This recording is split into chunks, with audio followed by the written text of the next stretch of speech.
বাংলাদেশের যে অবস্থা, এই সমন্বয় হাসনাতের গোষ্ঠী সুদি আমি এই শুয়োরের বাচ্চার। বাংলাদেশের মানুষ বোকা, এখনো বোকা। তাই না হলে এরকম এরকম সমন্বয় না রাস্তার পরে দাঁড়ায় পড়ে জুতো দিয়ে পিটিয়ে দেয়। এর ফাঁসি দেওয়া উচিত, এর বাপ মারে ফাঁসি দেওয়া উচিত, এর গোষ্ঠী ফাঁসি দেওয়া উচিত। এত বড় জানোয়ার। বাংলাদেশ আমলিগ তো 16 বছর রাজকতা করে গেছে। 16 বছরে যে ধ্বংস না করেছে এই শুয়োরের বাচ্চা ইনুস, হাসনাত, এই আরো কে কে আছে, এই মাদার চোদ সব কটা ধ্বংস করে দিল 3 মাসে। ইনু তো সুদখোর, ও তো শুয়োরের বাচ্চা ফলাবে না প্যারিসে। ও তো কোনো সমস্যা না, প্যারিসে বসে থাকবে না। বসে থাকবে না, আমি কি করবো, আমার বয়স আছে 80 বছর।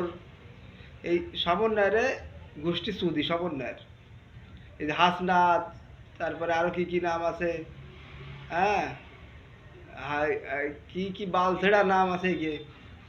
এখনো সময় আছে হাসনাত পাসনাত বাল ছাড়লে বাংলাদেশে হাঁটা সমন্বয় গ্রুপ 24 ঘন্টার ভিতরে সমন্বয় গ্রুপে হাঁটা নাই ব্যান সুতরা না খাইয়ে মরে যাবে নি শুয়োরের বাচ্চারা। তুই হাতে ভিখারির থলে উঠিয়ে গেল, এই সমন্বয় গ্রুপে খাই ফেলা দেবে নেই। এই শুয়োরের বাচ্চাকে খিটা বসাইছে, বাল ঝিড়া সমন্বয় হয়েছে, বাল ঝিড়া শিক্ষিত হয়েছে, রাজনীতি রও জানে না, বাল ঝিড়ে দেয় ম্যাজিস্ট্রেট হয়ে গেছে। বুকা সুদারা হাঁটাই গে বাঞ্চোদকে।